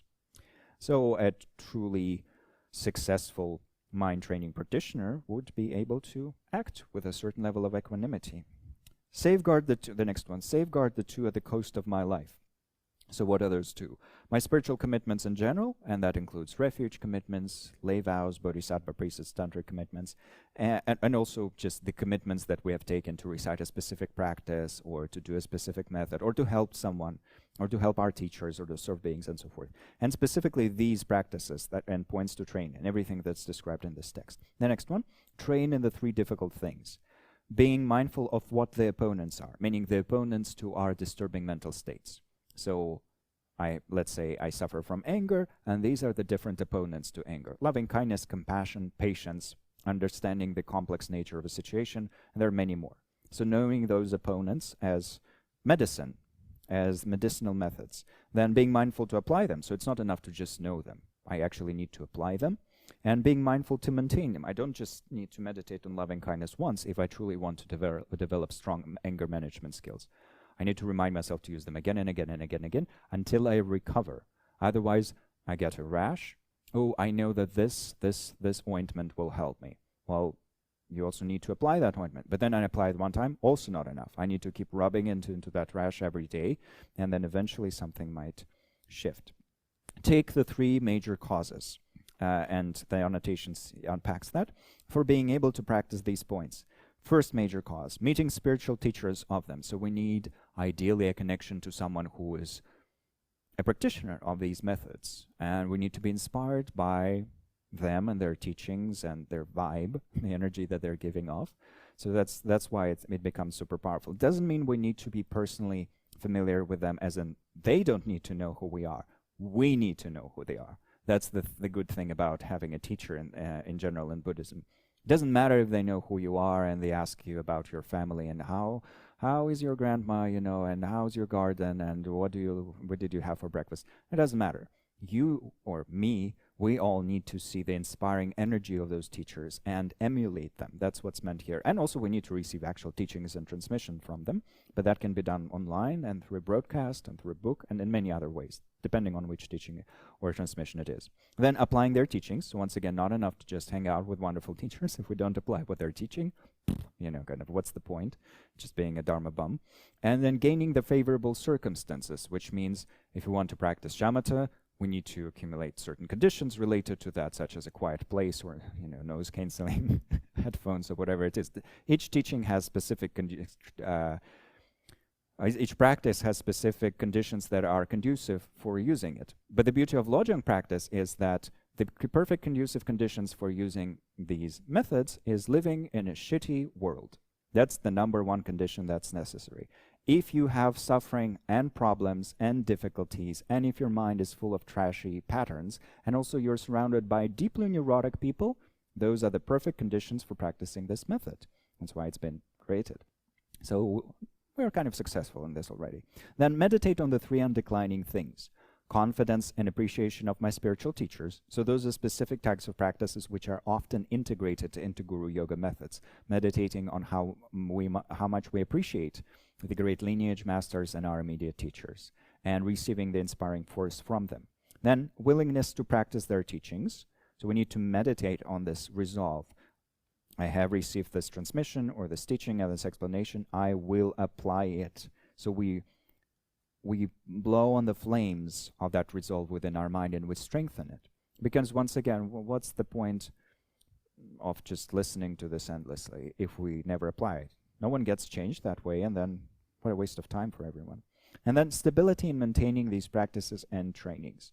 So I don't want to just practice, get excited after hearing a specific teaching, then practice for 3 days and then abandon the whole thing. Again, what a waste of the teacher's time, of my time, of everyone's time, or the organizer's time. No, I wanted to take on this red thread of Lojong practice and walk through my entire life, never abandoning the two bodhicittas, if I'm a practitioner of this. And what a beautiful way to live. Then possess the three inseparables, my body, speech, and mind being inseparable from helping others. So ideally, we would engage our body and speech and mind in applying these practices and also just in general benefiting others. So we would ideally do also practices related to body, speech, and mind. So Tibetan tradition is quite fond of, for example, the practice of prostrations, which is a wonderful physical yoga for cultivating positive habits, for generating merit, for purifying energy channels, and so forth. But even beyond that, every time I use my fingers to type emails related to the Dharma, or every time I use my body to walk to a Dharma practice session, to walk to a group meditation, or to walk to a teaching, my body is inseparable from the Dharma. Then for my speech, I'm speaking nonsense right now, but maybe and occasionally there is a meaningful word or two, so then that's my speech being inseparable from the Dharma. Or especially it's meaningful if I'm reciting prayers or mantras, then I'm uniting my speech with these condensed forms of positive energy. And then my mind hopefully would also think thoughts of love, compassion, and bodhicitta and wisdom, at least.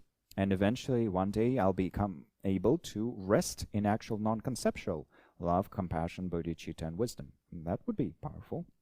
But for now, at least binding my thoughts to all of those. So body, speech, and mind, asking ourselves, do I use my body for something that's good, compassionate, and wise? Do I use my speech for compassion and wisdom? Do I use my mind for compassion and wisdom? Actually, they should be inseparable from compassion and wisdom. So may it be so. Then act purely without partiality to objects. Objects here mean sentient beings. So I don't want to only benefit. Let's look at the list of participants here. So I only want to benefit Kat and Jenny and not anyone else. You know, wouldn't that be ridiculous? No, my good intentions should equally extend to everyone. Yes, initially we are partial, and we do like our friends more, and we do like our enemies less, or we do get excited about these people coming to our, I don't know, charity dinner, and we do get less excited about these people who invited them. Why I didn't think they would show up, blah, blah, blah. But over time, if we're truly bodhisattvas, we want to see people through bodhisattva eyes, and bodhisattvas see everyone as equal and equally worthy of attention and help. So over time, overcoming that. Then, cherish applying wide and deep training towards everything. So training in extensive activities of a bodhisattva and in the profound types of wisdom, and applying that to everything. So the two bodhicittas being applied to everything would be a wonderful way to live. Then always meditate towards those set aside as close. So close primarily refers to beings we especially pay attention to. One part of that is beings we're attracted to, so our friends or objects of our romantic or sexual attraction and so forth. But we also set aside those we really dislike. And then everyone else is just, the masses, the peasants. So here it says, pay special attention to these beings that are special for you, because you have the strongest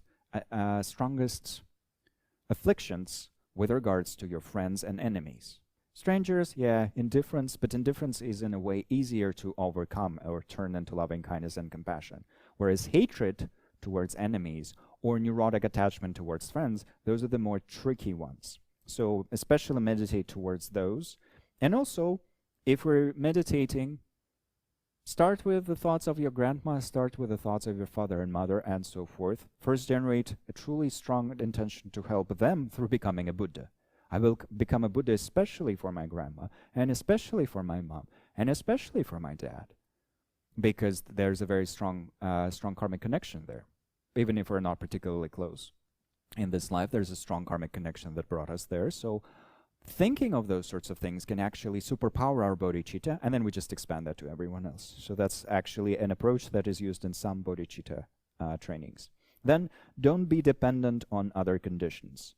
Well, to practice Lojong, you don't need anything. You don't need a retreat hut. You don't need a special mala. You don't need to have beautiful golden vajras or bells. You don't need to go to Nepal. You don't need anything. You can be literally in a solitary confinement in prison, and if you have these practices, you can become fully enlightened. So you can practice this in public transportation. You can practice this on the toilet. You can practice this while walking, standing, at any point. There's no limit to when Lojong can be applied, so we don't need to tell ourselves, like we do sometimes with jogging, only when I have purchased these special sneakers will I be able to jog. With Lojong, it's not like that. You already have this text. It's available for free. You have received these instructions. There's so many in just these lines that can be applied immediately. Don't gossip about the shortcomings of others. Oh, okay, I can actually practice that. That's a big thing to keep my mindfulness and my introspection on already. Wow. Then, practice primarily now. Wow, it means I don't need to wait until I go into a 3-year retreat. Actually, it is said by some of my teachers who did 3-year retreats that the best preparation for a 3-year retreat or a 10-year retreat or 12-year retreat or 20-year retreat is to learn how to practice these teachings 24/7. So the main preparation for long-term retreat is learning to practice every second of every day. And the main practice for every second of every day is the practice of Lojong. Because not shamatha, it's impossible to practice shamatha while walking through a busy crowd. Yes, to a certain degree, we can keep our mind focused on loving kindness or on our breath or on our mind or something, but it's kind of like wobbly shamatha. It's the best shamatha is accomplished when we are sitting formally. That's what needs to be done eventually. Same with vipassana. Yes, insight practices can be done in the middle of a crowd while walking and so forth, but once again, that's wobbly vipassana. It's informal. It's the informal part of vipassana. Whereas these teachings of Lojong, are best practiced at all times. they are perfect for every moment. And then if we really succeed in those, when we do end up in that 3-year retreat, if that's our aspiration, our mind will be extremely healthy. And our mind will be so healthy that a 3-year solitary confinement, which is how every solitary retreat is perceived by the rest of the world, that solitary confinement would be a period of bliss and growth for us. Whereas what actually happens now is that a lot of Westerners demand a right to be in a solitary retreat somewhere in the Himalayas or even in Western retreat centers, and they go into those long-term retreats and they crash and burn very early, and they leave those retreats, and sometimes with PTSD. When what happened? There was no outer stimulation that led to the PTSD signs and symptoms. What happened? People were left alone with their minds based on their own decision and demands. They thought it was going to be fun, but their mind was so unbalanced that they hurt themselves for simply being left alone with it. The opposite of eudaimonic well-being, the eudaimonic torture, anti-eudaimonic torture. Their lack of eudaimonia was torturing people when they were left without distractions. But if Lojong is truly applied, eudaimonic well-being arises to such a degree that any retreat becomes absolutely doable. Then don't have reversed understandings. So any sort of incorrect view is included in this, but also incorrect understandings with regards to the purpose of these teachings and the purpose of training our mind in overcoming self-cherishing and self-grasping. Don't be intermittent, meaning, oh, I'll practice Lojong every Sunday, and the other 6 days of the week I'm not going to apply these teachings because I can only practice loving kindness once a week. Train resolutely. That's kind of self-evident. Just truly generate that resolve and even breathe life into it. I will apply. I will practice. I will train. I will not give up. Then the next one, free myself through both investigation and scrutiny. So investigation and scrutiny are two very important mental factors. Two aspects or two abilities of our mind that are used actually in Vipassana or insight practices. Investigation is the overall checking of something at a surface level. So when I'm looking at a page and I'm trying to find misprints on it, that's the activity of my investigation factor. When I do find a misprint and I look deeply into the nature of that misprint and what's wrong with it and how to fix it, when I go deeply into one specific thing, that's scrutiny. So in-depth exploration and overall looking are two very important aspects of our mind that allow us to be strategic and discerning and analytically gifted and clever and so forth. We use them whenever we need to be intelligent in the affairs of the world, but here Atisha and Chekawa invite us to apply those to our heart and mind. And so with investigation and scrutiny, we'll look at our heart and mind and we say, hey, I am bad at this and I'm bad at that and I'm deluded here and I have negative emotional habits there. I'll work on those. No big deal. These are just habits. So let me unbind the energy that's there and transform it into kindness and compassion and wisdom and all of that. So scrutiny and investigation help us identify our weak spots, our problematic patterns. And that's exactly the job of being our own therapist, as Lama Thupten Yeshe called it. And then don't meditate with a sense of loss. That one's difficult. So, well, it has actually many layers, levels and interpretations, but one of them is if we're, for example, practicing generosity, to not then feel, oh, I wish I didn't give that away, you know. But there are many deeper levels to it, and yet that surface one is kind of illustrative in a way, just not feeling, or meditating, but then not feeling that we've wasted time. Oh, I've spent 3 hours cultivating loving kindness. What a loss. I could have spent them earning money, you know, or something like that. By the way, to go back a little bit, don't have reversed understandings. That one is funny. I completely forgot my favorite story about Milarepa and 3 wealthy women. So Milarepa met 3. The reversed understandings includes here, for example, incorrect compassion towards Dharma practitioners. Oh, you poor thing, instead of being rich, you're meditating on love and compassion, you know, things like that. Or incorrect rejoicing in the suffering of someone. So here, in the story about Milarepa met 3 very wealthy women on a road, and they felt very sorry for him because he looked like a beggar. And they said, oh, we hope we don't end up like you. And he said, well, that should be a biggest problem. You're not gonna. because I'm fully enlightened. I might look haggard, but I'm actually an enlightened person. I didn't say all that, but he just said, yeah, no, that's not going to happen, don't worry, which is super awkward. But it's not about, well, of course, they saw just a beggar, so they they didn't want to be a beggar, but they knew he was a Dharma practitioner. That's the important thing. They felt sorry for him because he was a Dharma practitioner, and they felt their hedonic lifestyle was infinitely superior. And he, knowing the actual deal, was kind of compassionate towards them.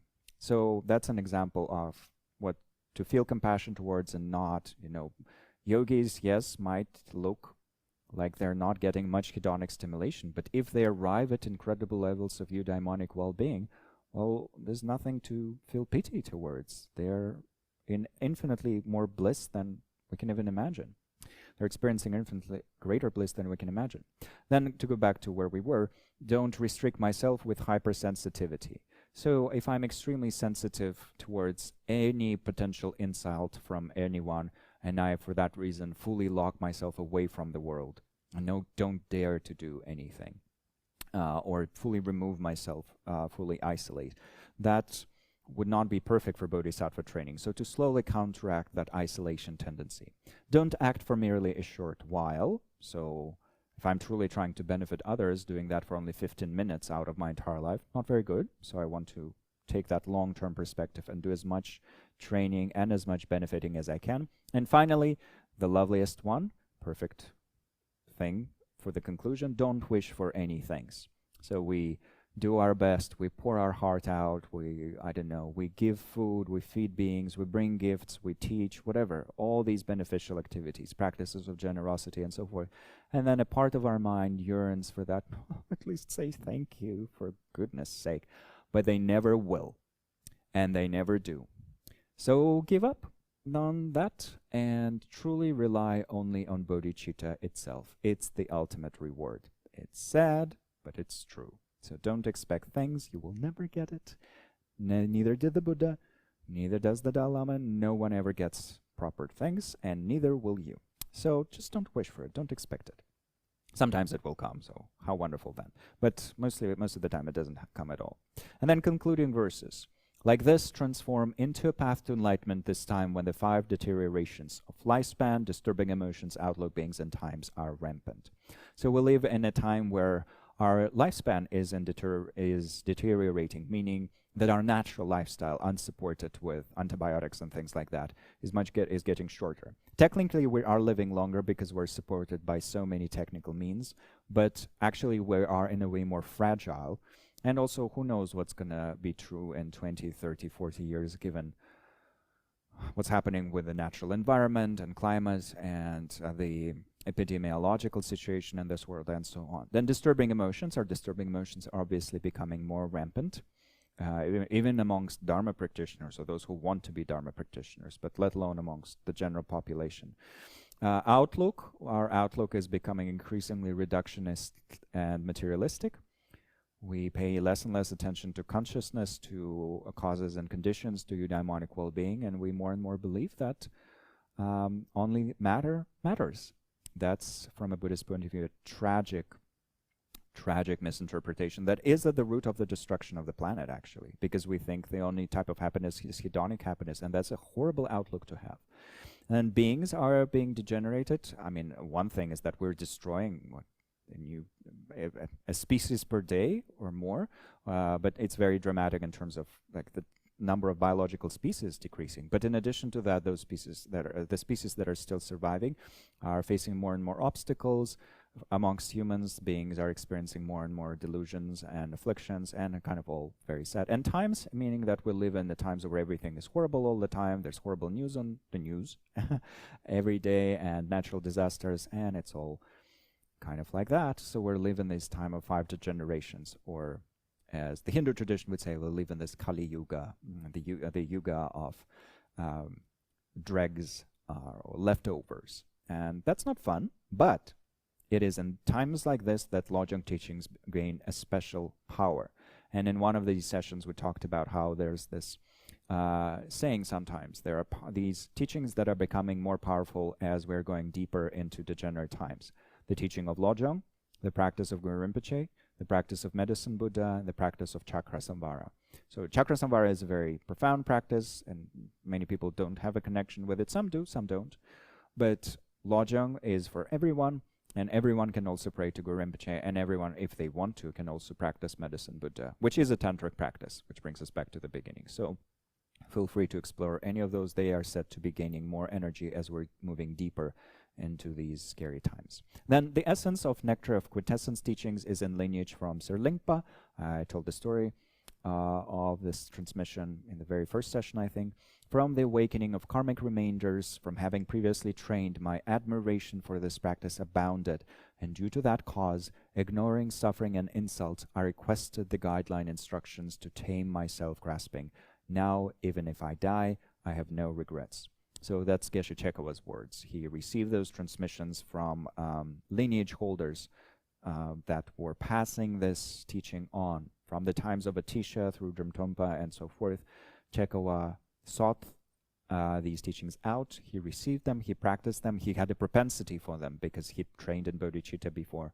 And through having transformed his mind, he was able to at least die with no regrets. It's said that there are 3 ways to die. One with the best one is dying with a joyful heart, knowing I've done so much goodness. I'm so well prepared. I'm now moving on to the next stage in my training. So a joyful, blissful mind, passing away to the next stage in our training, indeed. And then the next one is to die in a completely relaxed state. No big deal. I'll wake up in the next... Basically, I'm falling asleep, and I'll wake up in my next rebirth, and once again, I'll continue training. But the least, and the smallest of these 3, the least exciting with these 3, but is still extremely good, is to die with no regrets whatsoever. I've done all I can. No regrets, hashtag no regrets, and then you pass away. So Geshe Chekawa humbly says that he died in the hashtag no regrets mode. It might have been actually one of the other 2, but his humility does not allow him to say that he would die joyfully or in a relaxed state of mind. So like a true old Kadampa master, he says, at least no regrets. Because, of course, what could be more meaningful than a life full of bodhicitta?